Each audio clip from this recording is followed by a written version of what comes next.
It is Big Bash season kicking off with the Scorchers taking on the Stars as we have a star-studded lineup to begin. The Scorchers win the toss, they're gonna bowl first. I was not required at all as our team went on to make a pretty decent score on that is gonna roll 197, and in return the Scorchers are none for 55. This is a fascinating game. Oh, that's in the air and that's in the gap.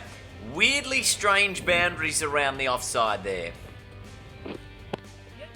Oh, that's in the air and it's out. The first wicket of the game has fallen. It's only taken 35 overs and 330 runs or thereabouts. And Munro's hit this down the ground. This should be out. It is. We're on a hat-trick. Agar's going as well. So it is the hat-trick ball. Mitchell Marsh on strike. And he's just played it safely, unfortunately for me. But it is still two ball required. They want two from this ball. They won't get it. I'm too quick between the stumps. Stoinis with the brilliant throw from the deep. Marsh out for 13. Oh, that's in the air. There is a man out there. And that's another wicket. So I've been involved in all 4 wickets. And again, we are on a team hat-trick this time. As this is going to be a single. So it's 41 needed from the final 3 overs. I don't know who's going to bowl them. They'll get back for the second, which will mean 9 from the last ball. The Stars, despite, an expensive final over here, already 15 off it, are going to win. And kick off their season in this Big Bash with a good victory on the road against the Scorchers. This is interesting. I don't think I've had a Big Bash season as captain, have I?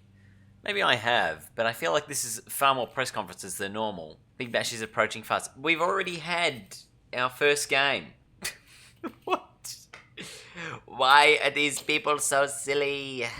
I think the strangest part about this Big Bash is that there's no Australian summer happening right now. And it's very bizarre. Very bizarre.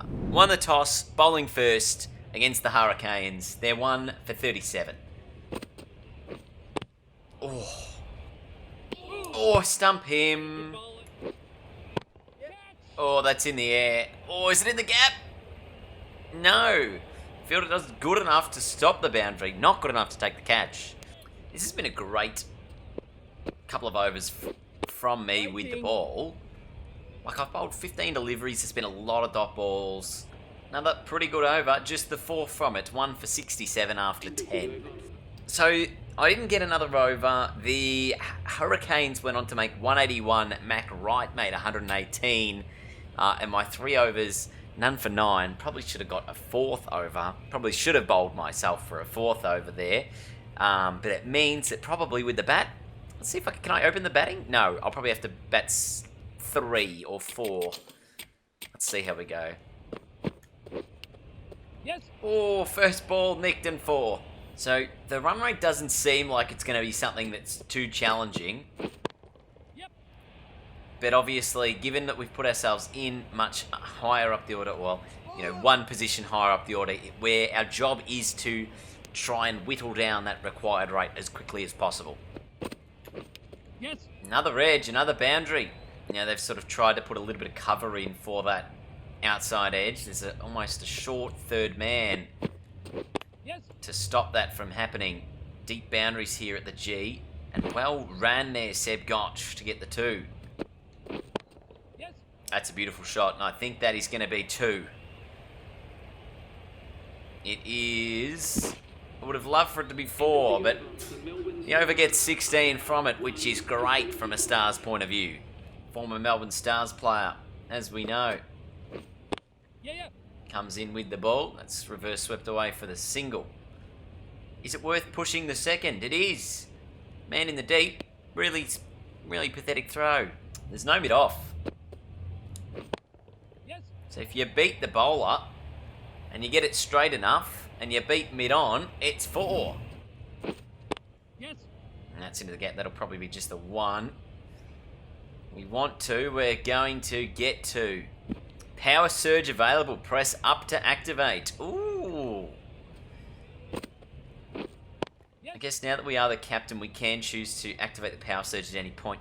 I think maybe the next over we'll do it because we've got 2 set batsmen. Why wouldn't we use it while we have that?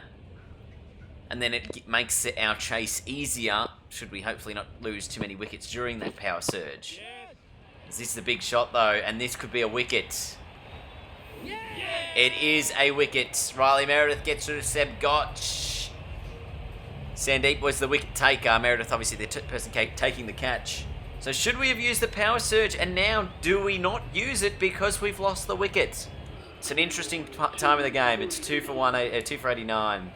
I just don't know what the strategy is now surrounding the power surge. I think... Oh, another edge. Another boundary. Oh, and we've lost another wicket. So Joe Burns is now in. Joe Clark departing off the couple of balls that he faced in the previous over. That's a wide. Gee, this has been a handy over since that outside edge to start it off. It's been 3 dots in a row now. This is probably 2 runs. Possibly a third. We'll give Joe Burns just the one delivery to finish the over. But I just wonder, when do we use the power surge now? This is all ticking over in our brain as to what would be the right decision. I don't think using it yet is the right call. But that rate has jumped up to about 10 and over, so it might be worth doing. Look, let's get rid of this over.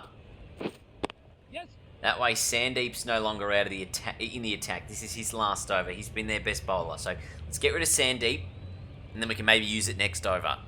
And just hope that Joe Burns can play effectively and not get out here. It's probably worth 2. So yeah, if Joe Burns has a good over here, we'll use the power surge next over. Oh, that's an outside edge. That's going to be worth a couple at least. Field will chase it down. No, we'll keep it to just the 2. We'll keep giving Burns strike just to give him more confidence. Even though, you know, he's nicked it a couple of times. And another time. Okay, there's so many edges. Like I've hit at least 3. Joe Burns has hit almost 3 this over. But yeah, I think we'll use the power surge next over. Provided he doesn't get out. That's a boundary this time. All I need from you here is to not get out. And lucky for us, he's got another outside edge. It's going to be worth... I reckon we can run 4. No, we're going to cause a run out if we run 4. I'm still going to use the power surge. Oh, I can't use the power surge from the non-striker's end, everyone. That is interesting. I have to be on strike to use it. So we'll cue the power surge for the next over. So we will definitely be taking it in the following over as we see yet another outside edge find the boundary. This probably means I need to be a little bit more reserved in this particular over, knowing the power surge is still to come. So, alright, I got to make sure that I get a single here to get on strike. Because we can win the game in that power surge. So we're going to get the 1 here. So, 56 from the last 6. We probably want to get 30 to 35 runs from the surge. Oh, that's off the glove. Straight off the glove. And a good start to the surge by Nathan Ellis. So clear the front leg and go over the offside. Oh, I've almost cleared give myself too much room. This is a great start. Gee, this has been a horrific start to the surge from a Stars point of view. 3 dots. Oh, finally. The fielder's actually getting to that, though. Oh, my goodness. Thought it was going to be caught. So a much needed boundary. Not just in terms of the surge, but in terms of the context of the game. It was important. Oh, that's an edge, and that's 4.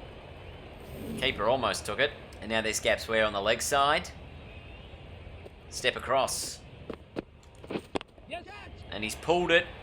That'll be 4 to the onside. And end up with 12 from the first over of the surge, which is a decent result.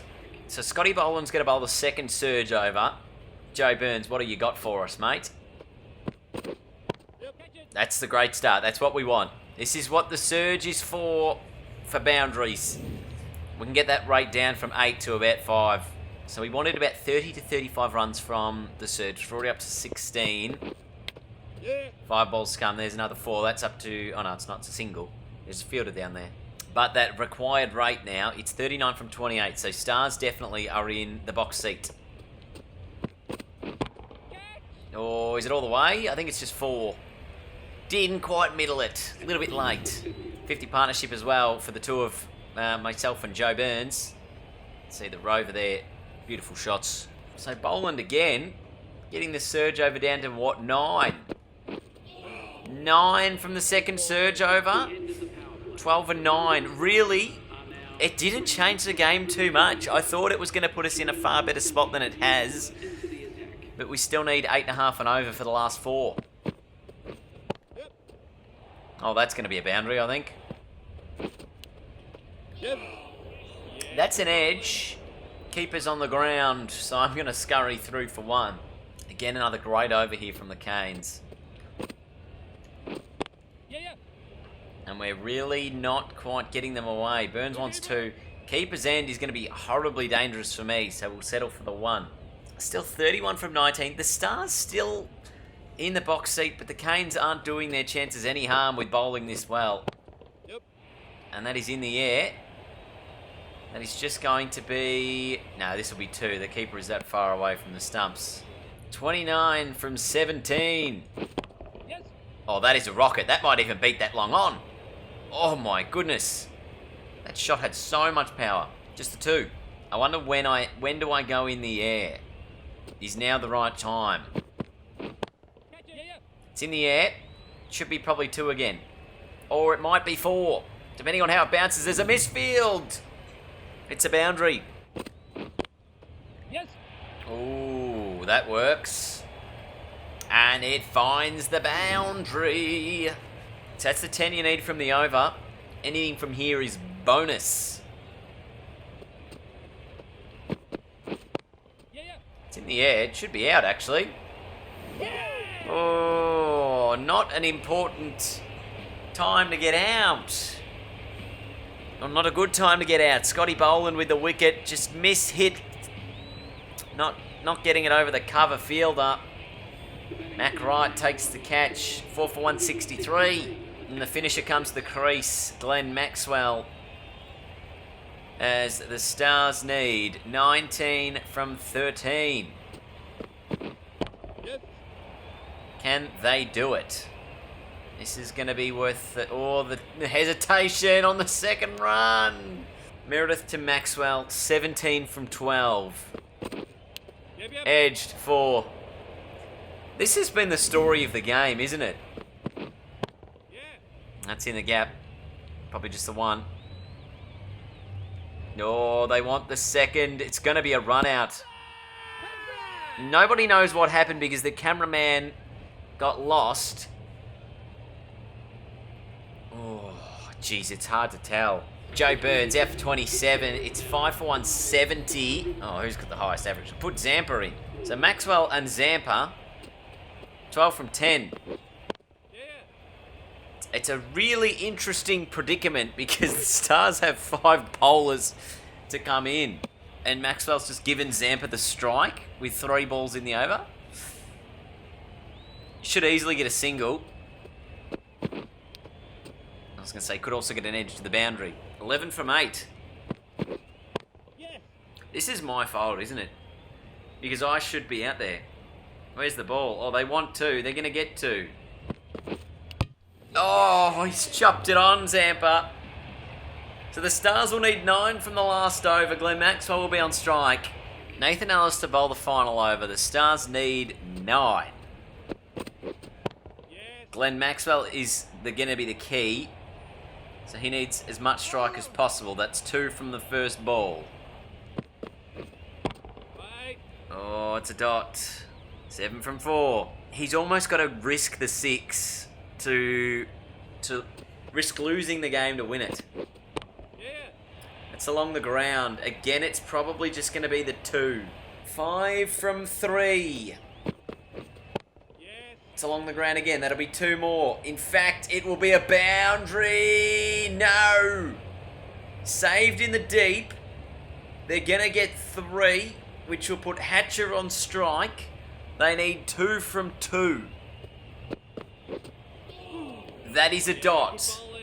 That is a dot. The Stars need 1 to take it to the super over. The Hurricanes need a dot. It's in the gap! The Stars are going to win off the last ball. Hatcher the hero. You would not read about it. I feel like I've almost pulled all my hair out, not knowing what was going to happen there. But they got up out of their seats, the Stars fans, with a 4-wicket win. You would not believe it. In all honesty, I know this is my career mode, but it's so much better when you're enjoying the team win. The Stars with a 4-wicket win, my 67. I should have been there at the end, to be honest. Should have been there at the end. Mac Wright, the player of the game, for his 118 not out. Thank you so much for watching. The Big Bash continues in the next video.